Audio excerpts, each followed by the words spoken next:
Oh, hi folks, welcome back. This is the next in our series of videos on the Grok Learning Introduction to Programming course using Python. This time we're going to be having a look at some of the things you need to know to work through the problems in Module 7, which is called Looping in the Unknown.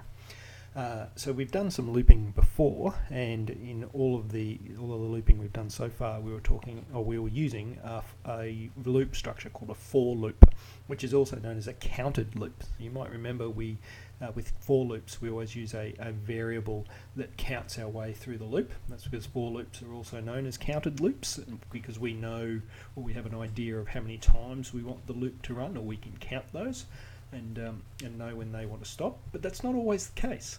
Sometimes you don't know how long your loop or how many times your loop needs to loop for. So there needs to be another way of implementing loops in programming.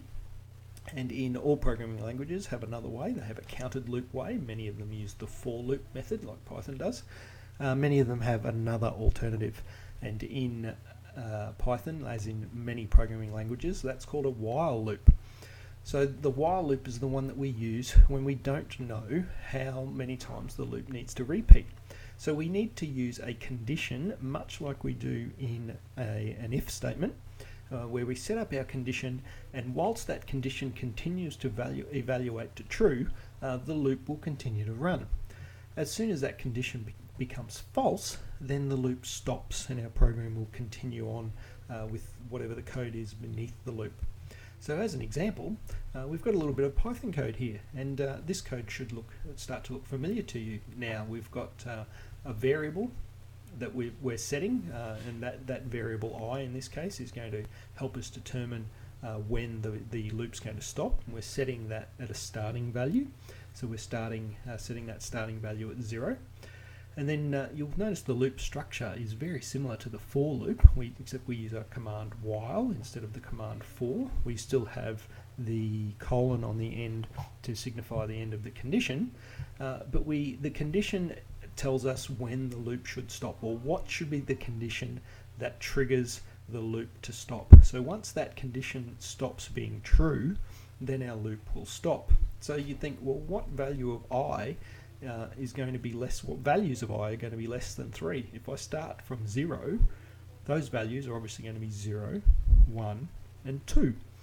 Once I get to 3, once my I variable gets to 3, that condition is no longer true. It becomes false, and that's when my loop will stop. So that's how we use a condition to stop a loop when we don't know exactly how many times we want that loop to execute.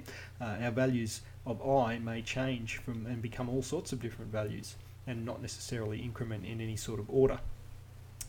So we've then got, once we're inside the loop, like with while loops, well, what do we actually want the loop to do? So if the condition has evaluated to true, we want to do something. Here we're just going to print the value of I, and then we are also increasing the value of I. So here we are going to have a fair idea from the way this loop is structured how many times it's going to run, but that's just because of the way that it's been written. It doesn't necessarily will mean that that's the case all of the time. But a very common way to increment something in that bottom line there, where we take the value of I, whatever the value of I is currently, and we say I plus 1 is a quick way of incrementing that value by 1. You can also use a bit of shorthand there, where you can use I plus equals 1 is a little bit of a shorthand way of doing exactly the same thing that you might see from time to time. One of the things we need to be aware of when we're talking about while loops or non-counted loops is the concept of the infinite loop. So it's quite possible that we might write a loop in such a way that it actually never finishes. The condition never evaluates to false. It constantly evaluates to true, which means that loop will run constantly and never not run, never stop, and we call that an infinite loop, one that executes endlessly. So you need to be careful about the way you structure your loops to make sure that there is actually going to be a way for that loop to end. So if you have a look at that particular loop, so figure out why that might be an infinite loop. And if you're thinking, well, that's because the value of I actually never changes. There is no way in that loop for the value of I to ever change from 0. Therefore, that condition of I being less than 3 is constantly true. It's never becomes false. So that is an infinite loop, and that's a poorly written loop, and we need to watch out for those in programming, because then we need to make sure there's a way for our conditions to become false in our loops. And here, this is a bit of a structure, and one of the problems that you'll do in this module is a little bit similar to this, but you can see that we are asking the user for some input. We're asking them to enter a command, and we're using that string input as a way to determine whether our loop runs. So we're saying while command is not equal to quit. So what I'm listening for is a string value that the user has supplied, and I'm asking, have they supplied me the value of quit, or have they not supplied me the value of quit? So if they give me anything else other than the value of quit, then that condition is true and my loop will run. The minute the user supplies me the value of quit, then the loop becomes false, and it will not execute. So whilst ever I get anything other than quit, I'm printing the string your command was along with the value of the command variable.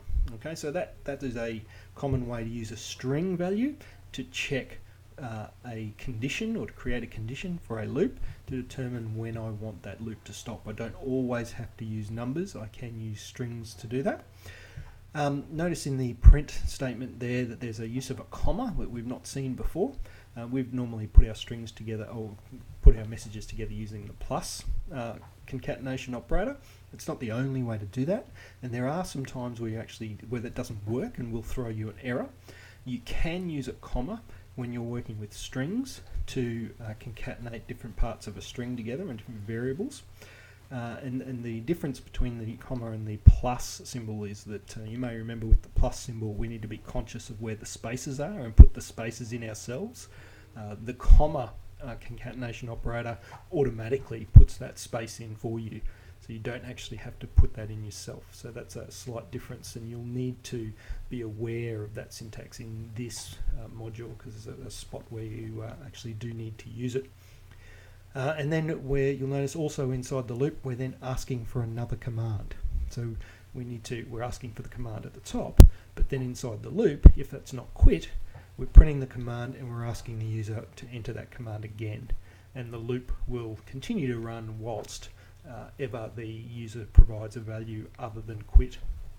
Okay, so that's when they provide that value, that will cause that loop to stop running.